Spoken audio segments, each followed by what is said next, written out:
شهر رمضان الذي أنزل فيه القرآن هدى للناس وبينات من الهدى والفرقان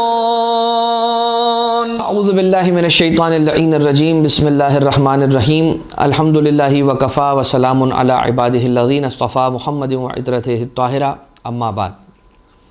مسلسل جو گفتگو ماہ رمضان المبارک کی روزانہ کی دعاؤں کے سلسلے میں آپ کی خدمت میں پیش کی جا رہی ہے، آج 26ویں دن کی دعا کہ جس کے الفاظ یوں امام معصوم علیہ السلام نے تعلیم فرمائے کہ بسم اللہ الرحمن الرحیم اللہم اجعل سعی فیہ مشکورا، کہ اے پروردگار اس دن میں میری کوشش کو، سعی کو اپنی بارگاہ سے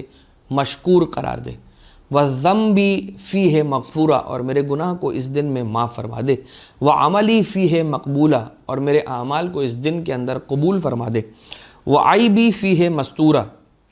اور میرے عیب کو اس دن کے اندر چھپا لے۔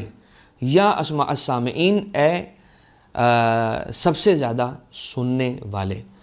اس دعا کی تلاوت کا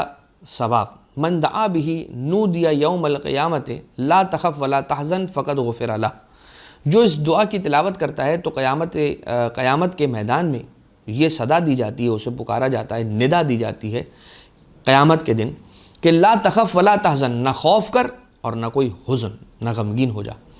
فقد غفر لہ، پس اس کی مغفرت کر دی جاتی ہے اور اس کو معاف کر دیا جاتا ہے۔ اب توبہ جو انسان طلب کرتا ہے پروردگار عالم سے، بہت بڑی چیز ہے، اور یہ کتنا بڑا دروازہ ہے توبہ کا کہ جس دروازے سے ساری کی ساری خلق خدا بھی اگر چاہے تو نکل کر بارگاہ الہی میں داخل ہو سکتی ہے۔ علامہ ذیشان حیدر جوادی اللہ مقامہ نے اپنی کسی ایک تقریر کے اندر یا اپنے ایک نوشتے کے اندر یہ لکھا تھا کہ توبہ پروردگار عالم کے لیے، پروردگار عالم کی جانب سے اپنے بندوں کو ملا ہوا ایک ایسا دروازہ ہے کہ جو دروازہ اتنا چوڑا، اتنا بڑا اور اتنا لمبا ہے کہ اس دروازے سے اگر پوری خلق خدا بھی گزرنا چاہے تو یہ دروازہ چھوٹا نہ پڑے۔ یعنی کہ توبہ ایک ایسی چیز ہے کہ جس چیز کے بعد، توبہ کے آنے کے بعد انسان کو نا امید نہیں ہونا ہے رحمت الہیہ سے، اس لیے کہ نا امیدی ایک کفر ہے، اور کفر ایسا کفر ہے کہ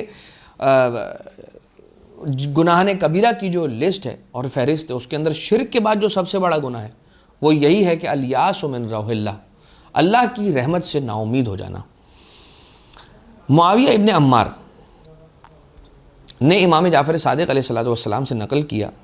کہ امام علیہ السلام سے نقل کیا اذا تاب العبد المؤمن توبۃ نصوحا، کہ مولا ارشاد فرماتے ہیں کہ اگر کوئی عبد مومن کی بات ہو رہی ہے، توبہ نصوحہ کرے، ایک ایسی توبہ کرے کہ جو نصیحت آمیز ہو، یعنی کہ اب آئندہ دوبارہ گناہ نہ کرنے کا مصمم ارادہ ہو، احبہ اللہ فستر علیہ فی الدنیا والآخرہ، تو پروردگار عالم اس سے محبت رکھتا ہے، اسے پسند کرتا ہے اور اس کی پردہ پوشی کرتا ہے دنیا میں بھی اور آخرت میں بھی۔ جو شخص اللہ کا تائب بندہ،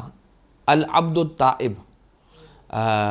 پروردگار عالم کی بارگاہ میں توبہ کرنے والا مومن شخص وہ ہے کہ جو توبہ نصوحہ اگر کر لے تو اللہ اسے محبت رکھتا ہے اور اس کو اپنی چادر میں جگہ عنایت فرماتا ہے، اسے پناہ دے دیتا ہے، فی الدنیا والآخرہ، دنیا میں بھی اور آخرت میں بھی۔ راوی مزید یہ کہتا ہے کہ میں نے پوچھا کہ کیسے پردہ ڈالتا ہے پروردگار عالم اپنے بندوں کے گناہوں اور لغزشوں پر، تو امام علیہ السلام نے ارشاد فرمایا کہ پہلے اللہ دو فرشتوں کے جن کے نام رقیب اور عتیدان ہیں، ان کو کہتا ہے کہ اس کے گناہوں کو فراموش کر دو، بھول جاؤ، ان کے گناہوں کو فراموش کر دو، معاف کر دو، بھول جاؤ۔ اس کے بعد اعضاء و جوارح سے کہتا ہے، اسی بندے کے گناہ کرنے والے گناہگار بندے کے اعضاء و جوارح سے پروردگار عالم کہتا ہے کہ تم بھی بھلا دو کہ اس نے کوئی گناہ ایسا کیا تھا۔ اس کے بعد زمین سے کہتا ہے کہ جو کچھ تجھ پر گناہ انجام پائے ہیں ان کو بھی تو بھول جا اور فراموش کر دے، معاف کر دے، بھول جا۔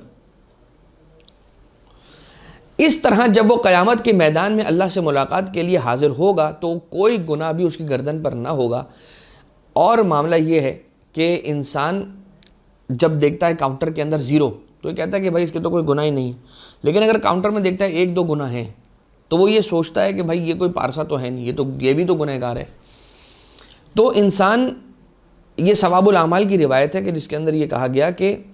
انسان کے گناہ پروردگار عالم معاف کر دیتا ہے, اور اس طرح سے معاف کرتا ہے کہ ملائکہ کو کہتا ہے کہ بھول جاؤ, چھوڑ دو, اس گناہ کو معاف کر دو. پھر اعضاء و جوارح بندے خدا سے کہتا ہے خدا پروردگار عالم کہ بھائی اس کے گناہوں کو معاف کر دو. زمین کو خطاب کر کے اللہ کہتا ہے کہ اے زمین, جو تیری پشت پر گناہ ہوئے ہیں ان کو معاف کر دے.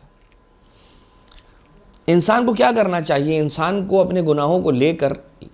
یہ کرنا چاہیے کہ انسان کو اپنے گناہ یاد کرنے چاہیے بارہا بار بار, اور بارگاہ الہیہ کے اندر اقرار کرنا چاہیے, اس لیے کہ کوئی گناہ اس وقت تک معاف نہیں ہوتا جب تک انسان اقرار نہ کر لے اس گناہ کا. دوسروں کے عیبوں پر نظر ڈالنے سے بہتر ہے انسان اپنے عیبوں اور اپنے عیوب کو تلاش کرے اور دیکھے اپنے گریبان میں جا کے, اس لیے کہ دوسروں کے عیبوں کو دیکھنا آسان ہے اور دوسرے کے عیبوں کو معاف کرنا یہ بہت مشکل کام ہے. انسان دیکھتا ہے میرے دوست میں فلاں عیب ہے, آپ دوست ہیں, حق ہے آپ کا کہ آپ اس کی پردہ پوشی کریں, فرض ہے آپ کا, حق آپ کا فریضہ ہے کہ آپ اس کی پردہ پوشی کریں, نہ اس راز کو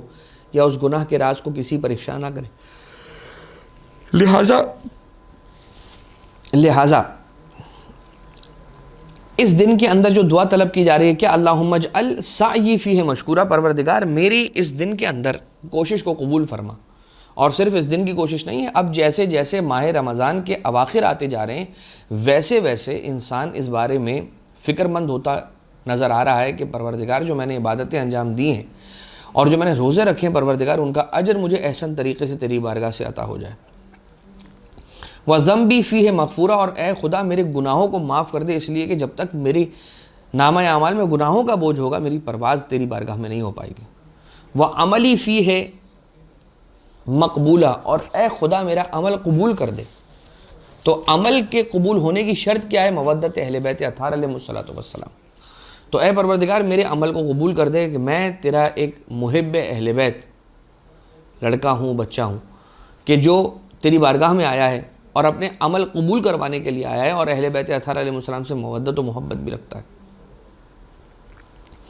وَعَيْبِي فِيهِ مَسْتُورًا, اور اے پروردگار میرے عیب کو اس دن میں چھپا لے. اگر تو نے میرے عیب نہ چھپائے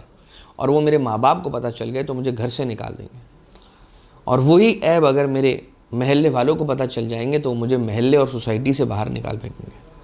پروردگار تو بہت رحم کرنے والا ہے, تو اپنے بندوں پر اپنا کرم رکھنے والا ہے. پروردگارہ ہم سب کے گناہوں سے درگزر فرما, ہماری نیکیوں میں اضافہ فرما, ہمیں نیکیوں کی نیک کاموں کی توفیق عنایت فرما. وما علینا الا البلاغ المبین, یا اسماء السامعین, سب سے زیادہ سننے والے. وصلی اللہ علی محمد وآلہ الطیبین الطاہرین.